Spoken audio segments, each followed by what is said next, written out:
ನಮ್ಮ ಕಾಲದಲ್ಲೆಲ್ಲ ಏನು ಮಾಡ್ತಾ ಇದ್ರು, 5 ವರ್ಷ 6 ವರ್ಷ ಆದ್ಮೇಲೆ ಸ್ಕೂಲಿಗೆ ಸೇರಿಸ್ತಾ ಇದ್ದಿದ್ದು. ಆಗ್ಲೇ ಡೈರೆಕ್ಟ್ 1ನೇ ಕ್ಲಾಸಿಗೆಲ್ಲ ಸೇರಿಸ್ತಾ ಇದ್ರು. ಆ ಹಳೆ ಒಂದು ಜನ್ರೇಷನಲ್ಲಿ ಆ ಥರ ಇತ್ತು. ಬಟ್ ಇವಾಗಿನ ಕಾಲದಲ್ಲಿ ಹಾಗಲ್ಲ. ಮಗುವಿಗೆ 2 ವರ್ಷ ಆಗಿದ್ದೇ ತಡ ಮಗುವನ್ನ ಪ್ರೀ ಸ್ಕೂಲ್, ಪ್ಲೇ ಹೋಮ್, ಪ್ರೀ ನರ್ಸರಿಗೆ ಸೇರಿಸ್ಬೇಕು ಅಂತ ಎಲ್ಲ ತಂದೆ ತಾಯಿಯಂದಿರು ಯೋಚನೆ ಮಾಡ್ತಾರೆ. ಬಹುತೇಕ ತಂದೆ ತಾಯಿಯಂದಿರು, ಅದರಲ್ಲೂ ಸಿಟಿಯಲ್ಲಿ ಇರುವಂಥವ್ರಂತೂ 2 ವರ್ಷ ಆಯ್ತು ಅಂದಿದ ತಕ್ಷಣ, 2 ವರ್ಷ ಕಂಪ್ಲೀಟ್ ಆಗಿದೆ ಅಂದ ತಕ್ಷಣ ಮಗುವನ್ನ ಪ್ರೀ ಸ್ಕೂಲಿಗೆ ಸೇರಿಸ್ಬೇಕು, ಈ ತರ ಒಂದು ತಲೆನಲ್ಲಿ ಬರುತ್ತೆ.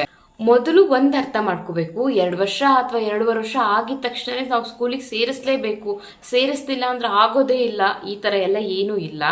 ಅದನ್ನ ಫಸ್ಟು ತಂದೆ ತಾಯಂದಿರು ಯಾರು ಈ ವಿಡಿಯೋ ನೋಡ್ತಾ ಇದ್ದೀರಾ ಅವ್ರು ಅರ್ಥ ಮಾಡ್ಕೋಬೇಕು. ಆ ಥರ ಎಲ್ಲ ಏನೂ ಇಲ್ಲ. ಇದು ಕಂಪ್ಲೀಟ್ಲಿ ನಿಮ್ಮ ಮೇಲೆ ಡಿಪೆಂಡ್ ಆಗಿರುತ್ತೆ. ಈಗ ಕೆಲವೊಂದು ತಾಯಂದಿರು ತಾಯಿನೇ ಮೊದಲ ಗುರು ಅಂತ ಹೇಳ್ತಾರಲ್ವಾ, ಅದೇ ಥರ ಹೋಮ್ ಸ್ಕೂಲಿಂಗ್ ಮಾಡೋದು, ಮನೆಯಲ್ಲೇ ಮಕ್ಕಳುಗಳಿಗೆ ಅದು ಇದು ಹೇಳ್ಕೊಡ್ತಾ ಇದ್ದಾರೆ, ಏನೋ ಒಂದು ಕಲಿಸ್ಲಿಕ್ಕೆ ಟ್ರೈ ಮಾಡ್ತಾ ಇದ್ದಾರೆ ಹೋಮ್ ಸ್ಕೂಲ್ ಥರ ಅಂತ ಅಂದರೆ ಓಕೆ, ಅಂಥವ್ರಿಗೆ 2.5 ವರ್ಷಕ್ಕೆ ಪ್ರೀ ಸ್ಕೂಲ್ನ ಅವಶ್ಯಕತೆ ಇರೋದಿಲ್ಲ. ಇನ್ನು ಪಾಪ ಒಂದು ಸಿಟಿನಲ್ಲಿ ಇರ್ತಾರೆ ಅಥವಾ ಹಳ್ಳಿ ಕಡೆನೇ ಆಗಿರ್ಬೋದು, ಮಗುವಿಗೆ ಟೈಮ್ ಕೊಡೋದಕ್ಕೆ ಆಗ್ತಾ ಇಲ್ಲ, ಕೆಲಸಗಳು ಅಥವಾ ಕೆಲ್ಸಕ್ಕೆ ಹೋಗ್ತಾ ಇರ್ತಾರೆ, ಅವ್ರ ಮಗುಗೆ ಒಂದು ಟೈಮ್ನ ಕೊಡೋಕೆ ಆಗ್ತಾ ಇಲ್ಲ. ಏಕೆಂತಂದ್ರೆ ಈ ಒಂದು 3 ವರ್ಷದ ಒಳಗಡೆ ಇರುವಂತಹ ಈ ಒಂದು ಟೈಮ್ ಏನಿದೆ ಇದನ್ನ ಗೋಲ್ಡನ್ ಪೀರಿಯಡ್ ಅಂತ ಕರೀತಾರೆ. ಮಗುವಿನ ಒಂದು ಬ್ರೈನ್ ಡೆವಲಪ್ಮೆಂಟ್ ತುಂಬಾನೇ ರ್ಯಾಪಿಡ್ ಆಗಿ ಆಗ್ತಿರುತ್ತೆ. ಅದನ್ನ ನಾವು ಯೂಸ್ ಮಾಡೋಕೆ ಆಗ್ತಾ ಇಲ್ಲ, ಮಗುಗೆ ಏನು ಹೇಳ್ಕೊಳ್ಳೋಕೆ ಆಗ್ತಾ ಇಲ್ಲ ಅಂದಾಗ ಮಾತ್ರನೇ ನಮಗೆ ಈ ಒಂದು ಪ್ರೀ ಸ್ಕೂಲ್ ಅನ್ನೋದು ಬೇಕಾಗುತ್ತೆ. ಅದಾದ್ಮೇಲೆ ಇನ್ನ ಯಾರೋ ಒಬ್ರು ಕಳಿಸ್ತಾ ಇದ್ದಾರೆ ಪ್ರೀ ಸ್ಕೂಲ್ಗೆ ಅಂದಿದ ತಕ್ಷಣ ಅವ್ರನ್ನ ನೋಡ್ಬಿಟ್ಟು ನಾವು ಬೇಗ ಕಳಿಸ್ಬಿಡ್ಬೇಕು, ಇಲ್ಲ ಅಂತಂದ್ರೆ ನಮ್ಮ ಮಗು ದಡ್ಡಿ ಆಗ್ಬಿಡ್ತಾರೆ, ನಾವು ಬೇಗನೆ ಸ್ಕೂಲಿಗೆ ಸೇರಿಸ್ಬೇಕು, ಈ ಥರದ್ದು ಇದು ಬಂದ್ಬಿಟ್ಟು ಮಿತ್ತು. ನೀವು ಬೇರೆ ಯಾವುದೋ ಮಗು ಕಳಿಸ್ತಾ ಇದ್ದಾರೆ ಅಂದಿದ ತಕ್ಷಣ ನೀವು ಕಳಿಸ್ಲೇಬೇಕು ಅಂತ ಏನಿಲ್ಲ. ಇದು ಕಂಪ್ಲೀಟ್ಲಿ ನಿಮ್ಮ ಮೇಲೆ ಡಿಪೆಂಡ್ ಆಗಿರುತ್ತೆ. ನೀವು ಮಗುವಿಗೆ ಟೈಮ್ ಕೊಡಬಹುದು, ನಾನು ನನ್ನ ಮಗುನ ಮ್ಯಾನೇಜ್ ಮಾಡ್ತೀನಿ, ನಾನು ಮನೇಲೇ ಇರ್ತೀನಿ, ಮಗುಗೆ ನಾನು ಹೇಳ್ಕೊಡ್ತೀನಿ ಅನ್ನೋದಾಗಿದ್ರೆ ಅದರ ಅವಶ್ಯಕತೆ ಇರೋದಿಲ್ಲ. ಇನ್ನು ಕೆಲವೊಂದು ತಾಯಂದಿರು ಇರ್ತಾರೆ, ಅಯ್ಯೋ ನನಗೆ ಮನೆಯಲ್ಲಿ ಒಂದು ಕೆಲಸ ಮಾಡ್ಲಿಕ್ಕೆ ಬಿಡೋದಿಲ್ಲ, ನನಗೊಂದು ಸೆಲ್ಫ್ ಟೈಮ್ ತೊಗೊಳೋದಕ್ಕಾಗ್ತಾ ಇಲ್ಲ, 10 ನಿಮಿಷ ಬಿಡೋದಿಲ್ಲ, ನನ್ನ ಮಗು ತುಂಬಾನೇ ಕಿರಿಕಿರಿ ಮಾಡ್ತಿರುತ್ತೆ, ಬೇಗ ಸ್ಕೂಲಿಗೆ ಸೇರಿಸ್ಬಿಡೋಣ, ಅಟ್ಲೀಸ್ಟ್ 1-2 ಅವರ್ ಸ್ಕೂಲಲ್ಲಿ ಇದ್ಬಿಟ್ಟು ಬರ್ತಾರೆ, ನನಗೆ ಅವಾಗೆಲ್ಲ ಆರಾಮಾಗಿ ಕೆಲಸ ಮಾಡ್ಕೊಂಡ್ಬಿಡ್ಬೋದು. ಈ ಉದ್ದೇಶದಿಂದ ಕೆಲವರು ಪ್ರೀ ಸ್ಕೂಲಿಗೆ ಕಳಿಸ್ಬೇಕು ಅಂತ ಇರ್ತಾರೆ. ಬಟ್ ಅದು ಆ್ಯಕ್ಚುಲಿ ತಪ್ಪು. ಇನ್ನು ನೀವು ಇಲ್ಲ ಕಳಿಸ್ಲೇಬೇಕು, ನಿಮಗೆ ಟೈಮ್ ಕೊಡೋದಕ್ಕೆ ಆಗ್ತಾ ಇಲ್ಲ ಅಂತ ಅಂದಾಗ ಓಕೆ ಕಳಿಸಿ. ಆಗ ಕಳಿಸ್ಬೇಕಾದ್ರೆ ನೀವು ಏನೇನ ನೋಡಬೇಕು, ಯಾವ ಒಂದು ಪ್ರೀ ಸ್ಕೂಲ್ ಬೆಸ್ಟ್ ಇದೆ ಅನ್ನೋದನ್ನ ನಾನು ಈ ವಿಡಿಯೋದಲ್ಲಿ ಹೇಳ್ಕೊಡ್ತೀನಿ. ಈ ಒಂದು ಪ್ರೀ ಸ್ಕೂಲ್ನ ಫಸ್ಟ್ ಯಾಕೆ ಸೇರಿಸ್ಬೇಕು ಅಂತ ಹೇಳಿದ್ರೆ, ಮಗುವಿಗೆ ಒಂದು ಕಮ್ಯುನಿಕೇಶನ್ ಡೆವಲಪ್ಮೆಂಟ್ ಆಗುತ್ತೆ. ಈಗ ಏನಾಗುತ್ತೆ, ಎಲ್ಲರದು ಬಂದ್ಬಿಟ್ಟು ನ್ಯೂಕ್ಲಿಯರ್ ಫ್ಯಾಮಿಲಿ, ಅಪ್ಪ ಅಮ್ಮ ಮಗು ಈ ಥರ ಇರ್ತಾರೆ. ಆ ಮಗು ಮಾತಾಡ್ಲಿಕ್ಕೇನೆ ಮನೆಯಲ್ಲಿ ಯಾರೂ ಇರೋದಿಲ್ಲ. ಸೊ ಒಂದು ಕಮ್ಯುನಿಕೇಶನ್ ಡಿಲೇ ಆಗ್ತಾ ಇರುತ್ತೆ, ಲ್ಯಾಂಗ್ವೇಜ್ ಡಿಲೇ ಆಗ್ತಾ ಇರುತ್ತೆ, ಸ್ಪೀಚ್ ಡಿಲೇ ಆಗ್ತಾ ಇರುತ್ತೆ. ಅದು ಡೆವಲಪ್ಮೆಂಟ್ ಆಗಲಿಕ್ಕೆ ಅದು ಒಂದು ಬೆಸ್ಟ್ ಅಂತಾನೆ ಹೇಳ್ಬೋದು ಪ್ರೀ ಸ್ಕೂಲ್. ಅವಾಗ ಕಮ್ಯುನಿಕೇಶನ್ ಡೆವಲಪ್ಮೆಂಟ್ ಚೆನ್ನಾಗಾಗುತ್ತೆ. ಎರಡನೇದು ಸೋಷಿಯಲ್ ಡೆವಲಪ್ಮೆಂಟ್. ಇವಾಗ ಏನ್ ಮಾಡುತ್ತೆ, ಮಗು ತಂದೆ ತಾಯಿ ಜೊತೆ ಚೆನ್ನಾಗಿರುತ್ತೆ, ತಂದೆ ತಾಯಿನ ಬಿಟ್ರೆ ಇನ್ ಬೇರೆ ಯಾರ ಜೊತೆನೂ ಹೋಗೋದಿಲ್ಲ. ಹೋದ್ರೆ ತಾತ ಅಜ್ಜಿ ಇಲ್ಲ ಚಿಕ್ಕಪ್ಪ ಚಿಕ್ಕಮ್ಮ ಈ ತರ ಗೊತ್ತಿರೋರಿಗೆ ಅಷ್ಟೇ ಹೋಗ್ತಾ ಇದೆ. ಬೇರೆ ಒಂದು ಸೋಷಿಯಲ್ ಡೆವಲಪ್ಮೆಂಟ್ ಆಗ್ತಾ ಇಲ್ಲ. ಬೇರೆಯವ್ರು ಯಾರಾದ್ರೂ ಮಾತಾಡ್ಸಿದ್ರೆ ಅವರಿಗೆಲ್ಲ ರೆಸ್ಪಾನ್ಸ್ ಮಾಡ್ತಾ ಇಲ್ಲ ಅಂತ ಅಂದಾಗ ಒಂದು ಸೋಷಿಯಲ್ ಡೆವಲಪ್ಮೆಂಟ್. ಯಾಕೆ ಅಂತಂದ್ರೆ ಅಲ್ಲೂ ಬೇರೆ ಮಕ್ಕಳು ಬಂದಿರ್ತಾರೆ, ಅವ್ರಗಳ ಜೊತೆ ಮಗು ಮಿಂಗಲ್ ಆಗುತ್ತೆ. ಸೊ ಒಂದು ಸೋಷಿಯಲ್ ಡೆವಲಪ್ಮೆಂಟ್ ಆಗುತ್ತೆ. ಸೊ ಆವಾಗ ನೀವು ಒಂದು ಪ್ರೀ ಸ್ಕೂಲ್ಗೆ ಕಳಿಸಬಹುದು. ನೆಕ್ಸ್ಟು ನಾವು ಯಾವ ಥರ ಪ್ರೀ ಸ್ಕೂಲ್ನ ಸೆಲೆಕ್ಟ್ ಮಾಡ್ಕೋಬೇಕು, ಯಾವ ಥರ ಪ್ರೀ ಸ್ಕೂಲ್ನ ಸೆಲೆಕ್ಟ್ ಮಾಡಿಕೊಂಡ್ರೆ ನಮ್ಮ ಮಕ್ಕಳಿಗೆ ಬೆಸ್ಟ್ ಅಂತ ಈಗ ನಾನು ಹೇಳ್ತೀನಿ. ನಾವು ಏನೇ ಒಂದು ಕೆಲಸ ಮಾಡ್ತಾ ಇರ್ಬೋದು, ಏನೇ ಒಂದು ಮಾಡ್ತಾ ಇರ್ಬೋದು, ಬಟ್ ಏನಕ್ಕೆ ಮಾಡ್ತಾ ಇದ್ದೀವಿ, ನಮ್ಮ ಮಕ್ಕಳಿಗೋಸ್ಕರನೇ. ಎಲ್ಲ ತಾಯಂದಿರು ಅವರ ಮಕ್ಕಳೇನೆ ಒಂದು ದೊಡ್ಡ ಗಿಫ್ಟ್ ಆಗಿರುತ್ತೆ. ಅವರ ಟೈಮು, ಎನರ್ಜಿ ಪ್ರತಿಯೊಂದು ಮಕ್ಕಳುಗಳಿಗೋಸ್ಕರನೇ. ಮಕ್ಕಳುಗಳಿಗೊಂದು ಒಳ್ಳೆ ಭವಿಷ್ಯ ಕೊಟ್ಕೊಡ್ಬೇಕು, ಅವ್ರು ಚೆನ್ನಾಗಿರ್ಬೇಕು. ನಾವು ಪಟ್ಟಂತಹ ಕಷ್ಟನ ನಮ್ಮ ಮಕ್ಕಳು ಪಡಬಾರ್ದು. ಇದೇ ಥರನೇ ಎಲ್ಲರ ತಂದೆ ತಾಯಂದಿರ ತಲೆನಲ್ಲೂ ಇದೇ ಥಾಟ್ಸ್ಗಳು ಬರೋದು. ಸೊ ಮಕ್ಕಳುಗಳಿಗೋಸ್ಕರನೇ ಬಹುತೇಕ ತಂದೆ ತಾಯಂದಿರು ಬದುಕ್ತಾ ಇರ್ತಾರೆ. ಅಂತಹ ಒಂದು ಮಗುನ ನಾವೊಂದು ಪ್ರೀ ಸ್ಕೂಲ್ಗೆ ಸೇರಿಸ್ತಾ ಇದ್ದೀವಿ ಅಂತ ಅಂದಾಗ ನಾವು ಈ ಅಂಶಗಳನ್ನ ನೋಡಲೇಬೇಕಾಗುತ್ತೆ. ಮೊದಲನೇದೇ ಬಂದ್ಬಿಟ್ಟು ಮಗುವಿನ ಸೇಫ್ಟಿ. ಏಕೆ ಅಂತಂದ್ರೆ ನಮಗೆ ನಾವೊಂದು ಸ್ಕೂಲಿಗೆ ಕಳಿಸ್ತಾ ಇದ್ದೀವಿ ಅಂತ ಅಂದಾಗ ಅದು ಬರೀ ಅದು ಮಗು ಆಗಿರೋದಿಲ್ಲ, ಅದು ನಮ್ಮ ಲೈಫ್ ಆಗಿರುತ್ತೆ, ನಮ್ಮ ಜೀವನ ಎಲ್ಲ ಮಕ್ಕಳೇ ಆಗಿರ್ತಾರೆ. ಅಂಥವನ್ನ ಒಂದು ಸ್ಕೂಲಿಗೆ ಕಳಿಸ್ತಾ ಇದೀವಿ, ಅದ್ರಲ್ಲಿ ಏನೂ ಅರಿದಲ್ಲೇ ಇರುವಂಥ ಮಕ್ಕಳುಗಳು. ಈಗ 6 ವರ್ಷಕ್ಕೆ 7 ವರ್ಷಕ್ಕೆ ಸ್ವಲ್ಪ ಬುದ್ಧಿ ಇರುತ್ತೆ ಮಕ್ಕಳುಗಳಿಗೆ, ಯಾವುದು ನಾನು ಹಿಂಗೇನಾದ್ರೂ ಒಂದು ಮಾಡಿದ್ರೆ ನನಗೆ ಏಟಾಗುತ್ತೆ, ನನಗೆ ಪೆಟ್ಟಾಗುತ್ತೆ, ಇದಾದ್ರೂ ಸ್ವಲ್ಪ ಗೊತ್ತಿರುತ್ತೆ. ಆದರೆ ಈ ಒಂದು ವರ್ಷದಿಂದ 5 ವರ್ಷದ ಒಳಗಡೆ ಇರುವಂತಹ ಮಕ್ಕಳುಗಳಿಗೆ ಪಾಪ ಏನೂ ಗೊತ್ತಿಲ್ಲ, ಪಾಪ ಪುಣ್ಯ ಏನೂ ಗೊತ್ತಿಲ್ಲದಂತಹ ಮಕ್ಕಳುಗಳು, ಅವರ ಒಂದು ಸೇಫ್ಟಿ ಅನ್ನೋದು ಇಲ್ಲಿ ತುಂಬಾನೇ ಇಂಪಾರ್ಟೆಂಟ್ ಆಗುತ್ತೆ. ಆ ಒಂದು ಪ್ರೀ ಸ್ಕೂಲ್ನಲ್ಲಿ ಒಂದು CCTV ಆಕ್ಸೆಸ್ ಎಲ್ಲ ಇದೆಯಾ, ಅಥವಾ ಅವರ ಗೋಡೆಗಳೆಲ್ಲ ಯಾವ ಥರ ಇದೆ, ಮತ್ತು ಔಟ್ಸೈಡರ್ಸು ಬೇರೆ ಅವರು ಹೊರಗಡೆಯಿಂದ ಏನಾದರೂ ಅಂದರೆ ಬರೋಕ್ಕಾಗತ್ತಾ. ಇವಾಗೆಲ್ಲ ಕಡೆ ನೀವು ನೋಡ್ತಾ ಇರ್ಬೋದು, ಎಷ್ಟೊಂದು ಮಕ್ಳುಗಳನ್ನ ಪುಟ್ಟು ಮಕ್ಳುಗಳನ್ನೇ ಟಾರ್ಗೆಟ್ ಮಾಡಿ ಕಿಡ್ನಾಪ್ ಎಲ್ಲ ಮಾಡ್ತಾ ಇರ್ತಾರೆ. ಇವು ನಾವು ದಿನ ನ್ಯೂಸ್ ಪೇಪರ್ನಲ್ಲಿ ಟಿವಿನಲ್ಲಿ ಎಲ್ಲ ನೋಡ್ತಾನೆ ಇರ್ತೀವಿ. ಸೊ ಆ ಗೋಡೆಗಳು ಎತ್ತರ ಆಗಿದೆಯಾ, ಇದನ್ನೆಲ್ಲನೂ ನಾವು ಚೆಕ್ ಮಾಡ್ಕೋಬೇಕಾಗುತ್ತೆ. ಮತ್ತು ಇದು ಆಲ್ರೆಡಿ ಎಲ್ಲರಿಗೂ ಗೊತ್ತೇ ಇರುತ್ತೆ, ಗೌರ್ಮೆಂಟ್ ರೂಲ್ಸ್ ಪ್ರಕಾರ ಗ್ರೌಂಡ್ ಫ್ಲೋರ್ನಲ್ಲೇ ಈ ಒಂದು ಡೇ ಕೇರ್ ಅಥವಾ ಪ್ರೀ ಸ್ಕೂಲ್ನ ಮಾಡಬೇಕು, ಫಸ್ಟ್ ಫ್ಲೋರ್ನಲ್ಲಿ ಈ ಥರ ಎಲ್ಲ ಮಾಡಬಾರ್ದು ಅಂತ. ಬಟ್ ಇಲ್ಲಿ ಕೆಲವೊಂದು ಕಡೆ ಏನಾಗ್ಬಿಟ್ಟಿದೆ ಅಂತಂದರೆ, ಅದರಲ್ಲೂ ಎಕ್ಸ್ಪೆಷಲಿ ಈ ಒಂದು ಸಿಟಿನೂ ಆಗಿರೋದಿಲ್ಲ, ಒಂದು ಹಳ್ಳಿನೂ ಆಗಿರಲ್ವಲ್ಲ, ಅಂತ ಪ್ರದೇಶಗಳಲ್ಲಿ ನಾರ್ಮಲಿ ಮನೆ ಇರುತ್ತಲ್ಲ, ಆ ಮನೆಯಲ್ಲೇ ಒಂದು ಪೋಷಣ ಪ್ರೀ ಸ್ಕೂಲ್ ಅಂತ ಎಲ್ಲ ಮಾಡ್ಕೊಂಡ್ಬಿಟ್ಟಿರ್ತಾರೆ, ಫಸ್ಟ್ ಫ್ಲೋರ್ನಲ್ಲಿ ಅಥವಾ ಸೆಕೆಂಡ್ ಫ್ಲೋರ್ನಲ್ಲಿ ಈ ಥರ ಮಾಡಿರ್ತಾರೆ. ಬಟ್ ಅದು ನಿಜವಾಗ್ಲೂ ಅದು ಅಂಥ ಪ್ರೀ ಸ್ಕೂಲ್ಗಳಿಗೆ ನಿಮ್ಮ ಮಕ್ಕಳನ್ನ ಸೇರಿಸ್ಬೇಡಿ. ಇಲ್ಲಿ ತುಂಬಾನೇ ಸೇಫ್ಟಿನೂ ತುಂಬಾ ಇಂಪಾರ್ಟೆಂಟ್ ಆಗಿರುತ್ತೆ.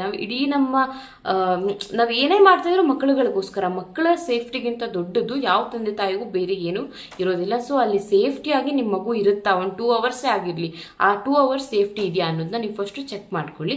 ಅದಾದ್ಮೇಲೆ ಡಿಸ್ಟೆನ್ಸು ಆದಷ್ಟು ನೀವು ಒಳ್ಳೊಳ್ಳೆ ಬ್ರ್ಯಾಂಡ್ಗಳು, ಒಳ್ಳೊಳ್ಳೆ ಸ್ಕೂಲ್ಗಳೆಲ್ಲ ಇರುತ್ತೆ ಅಲ್ವಾ, ಒಳ್ಳೊಳ್ಳೆ ಹೆಸರಿರುವಂತಹ ಸ್ಕೂಲ್ಗಳು, ಅಂಥವಕ್ಕೆ ನಮ್ಮ ಮಕ್ಕಳನ್ನ ಸೇರಿಸ್ಬೇಕು. ಅದು ದೂರ ಆದ್ರೂ ಪರವಾಗಿಲ್ಲ, ಅದೇ ಸ್ಕೂಲಿಗೆ ನಾವು ಸೇರಿಸ್ಬೇಕು, ಅದೊಂದು ರೆಪ್ಯುಟೇಷನ್ ಅನ್ನೋ ಥರ ಇದ್ರೆ ಅದನ್ನು ಬೇಡ. ಆದಷ್ಟು ನೀವು ಯಾವಾಗ ಒಂದು ಸ್ಕೂಲಲ್ಲಿ ಫೋನ್ ಮಾಡಿದ ತಕ್ಷಣ ಹೋಗೋ ಥರ ಇರಬೇಕು. ಆದಷ್ಟು ಆ ಒಂದು ಡಿಸ್ಟೆನ್ಸ್ ತುಂಬಾ ಕಡಿಮೆ ಇರಬೇಕು. ಅಂಥ ಸ್ಕೂಲ್ಗಳನ್ನ ನೀವು ಸೆಲೆಕ್ಟ್ ಮಾಡಿಕೊಂಡ್ರೆ ತುಂಬಾ ಒಳ್ಳೆಯದು. ಅದಾದಮೇಲೆ ಅಟೆನ್ಷನ್ ಇರುತ್ತಾ ಅಂತ, ಇವಾಗ ಟೀಚರ್ ಮತ್ತು ಸ್ಟೂಡೆಂಟ್ಸ್ ಎಲ್ಲ ಇರುತ್ತಲ್ಲ, ಈಗ ಟೀಚರ್ಸು ನಿಮ್ಮ ಮಕ್ಕಳ ಮೇಲೆ ಒಂದು ಅಟೆನ್ಷನ್ ಕೊಡೋಕ್ಕಾಗುತ್ತಾ. ಈಗ ನಿಮ್ಮ ಮಗುವಿಗೆ ಏನಾದರೂ ಒಂದು ಹೆಲ್ಪ್ ಬೇಕಾಗ್ಬೋದು. ಈಗ ಮಕ್ಕಳು ಏನು ಮಾಡಿಬಿಟ್ಟಿರ್ತಾರೆ, ಮನೆಯಲ್ಲೇ ಇರ್ತಾರೆ, ತಂದೆ ತಾಯಿಗೆ, ಅದರಲ್ಲೂ ಎಕ್ಸ್ಪೆಷಲಿ ತಾಯಿಗೆ ತುಂಬಾ ಡಿಪೆಂಡ್ ಆಗಿರ್ತಾರೆ. ಅವ್ರು ಏನೇ ಒಂದು ಹೇಳೋದಾದ್ರೂ ತಾಯಿಗೆ ಹೇಳ್ತಾರೆ, ಏನಾದರೂ ಒಂದು ಹೆಲ್ಪ್ ಬೇಕಾಗಿದ್ರು ಅವರನ್ನೇ ಕೇಳ್ತಾರೆ, ಏನಾದರೂ ಒಂದು ಪೆಟ್ಟಾಯಿತು ಅಂತಂದ್ರು ಅಮ್ಮ ಅಂತ ಹೇಳ್ತಿರ್ತಾರೆ. ಸೊ ಈಗ ಏನು ಮಾಡುತ್ತೆ, ಒಂದು 2 ಅವರ್ಸೇ ಆಗಿರ್ಬೋದು, ನಿಮ್ಮ ಮಗು ಏನು ಮಾಡುತ್ತೆ ಪ್ರೀ ಸ್ಕೂಲ್ನಲ್ಲಿ ಇರಬೇಕಾಗತ್ತೆ. ಆ ಟೀಚರ್ ಇವರಿಗೆ ಅಟೆನ್ಷನ್ ಕೊಡೋಕ್ಕಾಗತ್ತಾ, ಇದನ್ನು ನೀವು ನೀಟಾಗಿ ಅದನ್ನು ನೀವು ಪ್ರೀ ಸ್ಕೂಲ್ನ ಸೆಲೆಕ್ಟ್ ಮಾಡ್ಕೋಬೇಕಾದ್ರೆ ನೋಡಬೇಕು. ಈಗೇನಾಗುತ್ತೆ, 100 ಜನ ಸ್ಟೂಡೆಂಟ್ ಇದ್ದು ಇಬ್ಬರು ಟೀಚರ್ಸ್ ಇದ್ದರೆ ಅವ್ರಿಗೆ ಅಟೆನ್ಷನ್ ಕೊಡೋಕ್ಕಾಗೋದಿಲ್ಲ. ಸೊ ಅಟೆನ್ಷನ್ ಸಿಗುತ್ತಾ, ನಿಮ್ಮ ಮಗುವಿಗೆ ಒಂದು ಪ್ರಾಪರ್ ಅಟೆನ್ಷನ್ ಸಿಗುತ್ತಾ, ನಿಮ್ಮ ಮಗುಗೆ ಹೆಲ್ಪ್ ಬೇಕಂದಿದ ತಕ್ಷಣ ಸಿಗುತ್ತಾ, ನಿಮ್ಮ ಮಗುಗೆ ಏನೋ ಒಂದು ಬೇಕು ಅಂದಿದ ತಕ್ಷಣ ಅವರು ಒಂದು ಅಟೆನ್ಷನ್ ಕೊಡ್ತಾರಾ ಅನ್ನೋದು ನೀವು ಫಸ್ಟ್ ಅದನ್ನ ಕನ್ಫರ್ಮ್ ಮಾಡ್ಕೋಬೇಕಾಗತ್ತೆ. ಅದಾದ್ಮೇಲೆ ಸುಮ್ಮನೆ ನಿಮ್ಮ ಮಕ್ಕಳುಗಳನ್ನ 2 ಅವರ್ ಸುಮ್ಮನೆ ಕೂರಿಸ್ಬಿಟ್ಟು ಹಾಗೆ ಕಳಿಸ್ತಾರ, ಅಥವಾ ಏನಾದರೂ ಆಕ್ಟಿವಿಟೀಸ್ ಮಾಡಿಸ್ತಾರ. ಆಕ್ಟಿವಿಟೀಸ್ ಯಾವ್ಯಾವ ಥರ ಆಕ್ಟಿವಿಟೀಸ್ ಮಾಡ್ತಾರೆ, ಅವ್ರದ್ದೊಂದು ವೀಕ್ಲಿ ಪ್ಲಾನ್ಸ್ ಎಲ್ಲ ಏನಿದೆ, ಏನೇನು ಆಕ್ಟಿವಿಟಿ ಮಾಡಿಸ್ತಾರೆ. For example sensory activities, water activities, ತುಂಬಾ ಬರುತ್ತೆ ಆಕ್ಟಿವಿಟೀಸ್ಗಳು. ಆ ಥರ ಏನೇನು ಆಕ್ಟಿವಿಟೀಸ್ನ ಮಾಡ್ತಾರೆ, ಏನೇನು ಮಗುವಿನ ಒಂದು ಬ್ರೈನ್ ಡೆವಲಪ್ಮೆಂಟ್ಗೆ ಆಗಿರ್ಬೋದು, ಓವರ್ ಆಲ್ ಡೆವಲಪ್ಮೆಂಟಿಗೆ ಯಾವ ಥರ ಫೋಕಸ್ ಮಾಡ್ತಾರೆ, ಏನು ಒಂದು ಆಕ್ಟಿವಿಟೀಸ್ ಮಾಡ್ತಾರೆ ಅನ್ನೋದನ್ನ ನೀವು ನೀವು ಅಡ್ಮಿಷನ್ ಮಾಡಿಸೋದ್ಕಿಂತ ಮೊದಲೇ ನೀವು ಇದನ್ನ ಕೇಳಿಬಿಟ್ಟು ತಿಳ್ಕೊಬೇಕಾಗುತ್ತೆ. ಅದಾದಮೇಲೆ ನಿಮ್ಮ ಮಕ್ಕಳುಗಳಿಗೆ ಅವರು ಯಾವ ಥರ ಕಲಿಸ್ತಾರೆ ಅನ್ನೋದು ಇಂಪಾರ್ಟೆಂಟ್ ಆಗಿರುತ್ತೆ. ಈಗ ಒಂದು ನಲಿ ಕಲಿ ಅನ್ನೋ ಒಂದು ಕಾನ್ಸೆಪ್ಟ್ ಇದೆ ಅಲ್ವಾ, ಈಗ ಅದನ್ನು ಗೌರ್ಮೆಂಟೇ ಜಾರಿಗೆ ತೊಗೊಂಡ್ಬಂದಿದೆ. ನಮ್ಮ ಕರ್ನಾಟಕ ಸರ್ಕಾರನೇ ನಲಿ ಕಲಿ ಅನ್ನೋ ಒಂದು ಕಾನ್ಸೆಪ್ಟ್ನ ತೊಗೊಂಡು ಬಂದಿದೆ. ನಾವೀಗ ಮಕ್ಕಳುಗಳಿಗೆ ಇದು ಎ, ಇದು ಬಿ, ಇದು ಸಿ, ಇದು ಡಿ, ಈ ಥರ ನಾವು ಸ್ಟ್ರಿಕ್ಟಾಗಿ ಹೇಳ್ಕೊಡೋದಕ್ಕಿಂತ ಆಟ ಆಡೋ ಥರ ಆ ಮಗುವಿಗೆ ತುಂಬಾ ಇವಾಗ ಏನಾಗುತ್ತೆ, ಆಗ್ತಾನೆ ಚಿಕ್ಕ ಮಕ್ಕಳಲ್ವಾ, 5 ವರ್ಷದ ಒಳಗೆ ಇರುವಂತಹ ಮಕ್ಕಳು ಅಂತ ಅಂದರೆ ಚಿಕ್ಕವರು ತಂದೆ ತಾಯಿ ಜೊತೆ ಆಟ ಆಡ್ಕೊಂಡು ತುಂಬಾ ಖುಷಿಯಾಗಿರ್ತಾರೆ. ಅಲ್ಲಿ ನಿಮಗೆ ಸ್ಕೂಲಿಗೆ ಕಳಿಸಿದ ತಕ್ಷಣ ಅವ್ರ ಟೀಚರ್ ತುಂಬ ಸ್ಟ್ರಿಕ್ಟಾಗಿ ಕುತ್ಕೋ ABCDEF ಅಂತ ಈ ಥರ ಹೇಳ್ಕೊಡ್ತಾರ, ಅಥವಾ ಏನದು ಪ್ಲೇ ಬೇಸ್ನಲ್ಲಿ ಹೇಳ್ಕೊಡ್ತಾರ, ಯಾವ ಥರ ಅವರು ಮಕ್ಕಳುಗಳಿಗೆ ಕಲಿಸ್ತಾರೆ ಅನ್ನೋದು ತುಂಬಾ ಇಂಪಾರ್ಟೆಂಟ್ ಆಗಿರುತ್ತೆ. ಸೊ ನೀವು ಅಡ್ಮಿಷನ್ ಮಾಡಿಸೋದಕ್ಕಿಂತ ಮೊದಲು ಅವ್ರು ಯಾವ ಥರ ಕಲಿಸ್ತಾರೆ, ಪ್ಲೇ ಬೇಸಲ್ಲಿ ಕಲಿಸ್ತಾರ ಅಥವಾ ಯಾವ ಥರ ಕಲಿಸ್ತಾರೆ ಅನ್ನೋದನ್ನ ನೀವು ಕೇಳಿ ತಿಳ್ಕೊಬೇಕಾಗತ್ತೆ. ನೆಕ್ಸ್ಟು ಸೋಷಿಯಲ್ ಡೆವಲಪ್ಮೆಂಟ್ ಕಡೆ ಅವರು ಕಾನ್ಸಂಟ್ರೇಷನ್ ಮಾಡ್ತಾರೆ. ಅಂದರೆ ಎಲ್ಲ ಮಕ್ಕಳುಗಳು ಅಷ್ಟೊಂದು ಜನ ಇರ್ತಾರೆ ಅಲ್ವಾ, ಈಗ ಏನಾಗುತ್ತೆ ಎಲ್ಲವೂ ಕೂಡ ಮೆಚುರಿಟಿ ಇರೋದಿಲ್ಲ ಅಲ್ವಾ. ಚಿಕ್ಕ ಚಿಕ್ಕ ಮಕ್ಳುಗಳು ಅಟ್ಲೀಸ್ಟ್ ಒಂದು 6 ವರ್ಷದ ಮಕ್ಳುಗಳಿಗಾದ್ರೆ ನಾವು ಹೇಳೋದನ್ನ ಕೇಳುತ್ತೆ. ನೀ ಕುತ್ಕೋ, ನೀನು ನಿಂತ್ಕೋ, ಅವ್ರಿಗೆ ಹೊಡಿಬಾರ್ದು ಅಥವಾ ಬೈಬಾರ್ದು, ಏನೋ ಒಂದು ಹೇಳಿದ್ರೆ ನಾವು ಏನು ಹೇಳಿದ್ರು ಅದು ಸ್ವಲ್ಪ ಅರ್ಥ ಮಾಡ್ಕೊಳ್ಳೋಂಥ ಕೆಪಾಸಿಟಿ ಇರುತ್ತೆ. ಈ ಚಿಕ್ಕ ಚಿಕ್ಕ ಮಕ್ಳುಗಳನ್ನ ಹ್ಯಾಂಡಲ್ ಮಾಡೋದು ತುಂಬಾ ಕಷ್ಟ ಇರುತ್ತೆ. ಚಿಕ್ಕ ಚಿಕ್ಕ ಮಕ್ಳುಗಳ ಜೊತೆ ಜಗಳ ಆಡ್ತಾ ಇರ್ಬೋದು. ಈಗ ಒಂದು 1 year ಬ್ಯಾಕ್ ಅನ್ಸುತ್ತೆ, ಅದು ತುಂಬಾ ವೈರಲ್ ಆಗಿತ್ತು. ಲೈಕ್ ಪ್ರೀ ಸ್ಕೂಲ್ನಲ್ಲೇ ಒಂದು 2 ಮಕ್ಳುಗಳಿಗೆಲ್ಲ ಜಗಳ ಆಗಿಬಿಟ್ಟು ಒಂದು ಮಗು ಸ್ವಲ್ಪ ದೊಡ್ಡದ್ದು, ಅಂದರೆ ಲೈಕ್ ಒಂದು 3.5 year ಇರುವಂಥ ಮಗು ಬಂದ್ಬಿಟ್ಟು 2 ವರ್ಷದ ಮಗುವಿಗೆ ತುಂಬಾನೇ ಹೊಡೆದು ಬಿಟ್ಟಿದ್ರು ಅಂತ ಎಲ್ಲ ಹೇಳಿ ಅದು ತುಂಬಾನೇ ಅದೊಂದು ವಿಡಿಯೋ ವೈರಲ್ ಆಗಿತ್ತು. ಒಂದು ಪ್ರೀ ಸ್ಕೂಲ್ನಲ್ಲಿ ಆದಂತಹ ಒಂದು ನೈಜ ಘಟನೆ ಇದು. ಸೊ ಸೋಷಿಯಲ್ ಡೆವಲಪ್ಮೆಂಟ್ ಯಾವ ಥರ ಇದೆ, ಎಲ್ಲ ಮಕ್ಕಳುಗಳ ಜೊತೆನೂ ಅವರು ಬೆರೆಸ್ಲಿಕ್ಕೆ ಯಾವ ಥರ ಟ್ರೈ ಮಾಡ್ತಾರೆ ಅನ್ನೋದು ತುಂಬಾ ಇಂಪಾರ್ಟೆಂಟ್ ಆಗಿರುತ್ತೆ. ಸೊ ಇದು ಕೂಡ ನಿಮ್ಮ ಮಗುವಿನ ಒಂದು ಸೇಫ್ಟಿ ಅಂಡರ್ನಲ್ಲೇ ಬರುತ್ತೆ. ಸೊ ಮಕ್ಕಳನ್ನ ಸ್ಕೂಲಿಗೆ ಕಳಿಸ್ಲಿಕ್ಕೆ ನೀವು ರೆಡಿ ಇದ್ದೀರಾ, ಮಕ್ಕಳುಗಳ ಒಂದು ಕಲಿಕೆನ ಕಲಿಸ್ಲಿಕ್ಕೆ ನಿಮಗೆ ಟೈಮ್ ಇಲ್ಲ ಅಂತ ಅಂದಾಗ ನೀವು ಇದನ್ನು ಸೆಲೆಕ್ಟ್ ಮಾಡ್ಕೊಳ್ಳಿ. ಇಲ್ಲ ನಿಮಗೆ ಟೈಮ್ ಇದೆ, ನಾನು ಕಲಿಸ್ತೀನಿ, ನಾನೇನೇ ಏನಾದರೂ ನನಗೆ ಗೊತ್ತಿರೋದನ್ನ ಚಿಕ್ಕ ಪುಟ್ಟದನ್ನಾದರೂ ಆಯಿತು ನನ್ನ ಮಗುಗೆ ಹೇಳ್ಕೊಡ್ತೀನಿ ಅನ್ನೋದಾದರೆ ಅದರ ಅವಶ್ಯಕತೆ ಏನು ಇರೋದಿಲ್ಲ. ಆದಷ್ಟು ಹತ್ರದಲ್ಲಿರುವಂಥ ಪ್ರೀ ಸ್ಕೂಲ್ನ ಸೆಲೆಕ್ಟ್ ಮಾಡಿಕೊಂಡ್ರೆ ತುಂಬ ಒಳ್ಳೆಯದು. ಇಲ್ಲಿ ಒಳ್ಳೆ ಸ್ಕೂಲು, ಒಳ್ಳೆ ಬ್ರ್ಯಾಂಡು ಇದನ್ನೆಲ್ಲ ಹುಡ್ಕೋದಕ್ಕಿಂತ ಚಿಕ್ಕ ಚಿಕ್ಕ ಮಕ್ಕಳುಗಳಿಗೆ ತಾಯಿಯ ಅವಶ್ಯಕತೆ ತುಂಬಾ ಇರುತ್ತೆ. ತಕ್ಷಣ ಅವರು ಒಂದು ಸ್ಕೂಲಿಂದ ಒಂದು ಫೋನ್ ಬಂದ್ರೂ ಅಥವಾ ಮಗು ನೋಡ್ಬೇಕಂದಿದ ತಕ್ಷಣ ಹೋಗೋ ಥರ ಇದ್ದರೆ ತುಂಬಾ ಒಳ್ಳೆಯದು. ಸೊ ಈ ಥರ ಎಲ್ಲಾನು ನಿಮಗೆ ಆ ಮಗುವಿಗೆ ಏನೇನು ಡೆವಲಪ್ಮೆಂಟ್ ಆಗಬೇಕಲ್ಲ, ಸೋಷಿಯಲ್ ಡೆವಲಪ್ಮೆಂಟ್ ಆಗಿರ್ಬೋದು, ಬ್ರೈನ್ ಡೆವಲಪ್ಮೆಂಟ್ ಆಗಿರ್ಬೋದು, ಪ್ರತಿಯೊಂದು ಆ ಮಗುವಿಗೆ ಮಾಡಿಸ್ತಿರುವಂಥ ಆ್ಯಕ್ಟಿವಿಟೀಸ್ಗಳಾಗಿರ್ಬೋದು ಅದು ಕೂಡ ಇಲ್ಲಿ ಇಂಪಾರ್ಟೆಂಟ್ ಆಗುತ್ತೆ. ಅದಕ್ಕಿಂತ ಮೊದಲು ಅದು ನಿಮ್ಮ ಮಗುವಿನ ಸೇಫ್ಟಿ ಇಂಪಾರ್ಟೆಂಟ್ ಆಗಿರುತ್ತೆ. ಸೊ ಬಹುತೇಕ ಪೇರೆಂಟ್ಸ್ಗಳು ಒಳ್ಳೆ ನೇಮ್ ಇರುವಂಥ ಸ್ಕೂಲ್ಗಳಿಗೆ ಸೇರಿಸ್ಬೇಕಂತ ಹೇಳ್ಬಿಟ್ಟು ತುಂಬ ದೂರ ಕಳಿಸೋದು ಇದೆಲ್ಲ ಮಾಡ್ತಾರೆ. ಬಟ್ ಅದನ್ನು ನೀವು ಮಾಡಬೇಡಿ, ಆದಷ್ಟು ಹತ್ರ ಇರುವಂಥ ಸ್ಕೂಲ್ಗಳಿಗೇ ಕಳಿಸಿ. ಈಗ ನಾವಿರುವಂಥ ಅಪಾರ್ಟ್ಮೆಂಟ್ನಲ್ಲಿ ಆಲ್ಮೋಸ್ಟ್ ಎಲ್ಲ ಮಕ್ಕಳುಗಳು ಒಂದು ತುಂಬ ದೂರನೇ ಟ್ರಾವೆಲ್ ಮಾಡ್ತಾ ಇದ್ದಾರೆ. ಯಾಕೆ ಅಂತಂದರೆ ಒಳ್ಳೆ ಸ್ಕೂಲು, ಒಳ್ಳೆ ಬ್ರ್ಯಾಂಡ್, ಒಳ್ಳೆ ನೇಮ್ ಅಂತ ಹೇಳಿಬಿಟ್ಟು ತುಂಬಾ ದೂರ ಹೋಗ್ತಾ ಇದ್ದಾರೆ. ಸೊ ಆದಷ್ಟು ಕಡಿಮೆ ಡಿಸ್ಟೆನ್ಸ್ ಇರುವಂತಹ ಒಂದು ಪ್ರೀ ಸ್ಕೂಲ್ನ ನೀವು ಸೆಲೆಕ್ಟ್ ಮಾಡಿಕೊಂಡ್ರೆ ನಿಮಗೂ ಮತ್ತು ನಿಮ್ಮ ಮಕ್ಕಳುಗಳಿಗೂ ತುಂಬ ಒಳ್ಳೆಯದು ಅನ್ನೋದು ನನ್ನ ಅಭಿಪ್ರಾಯ.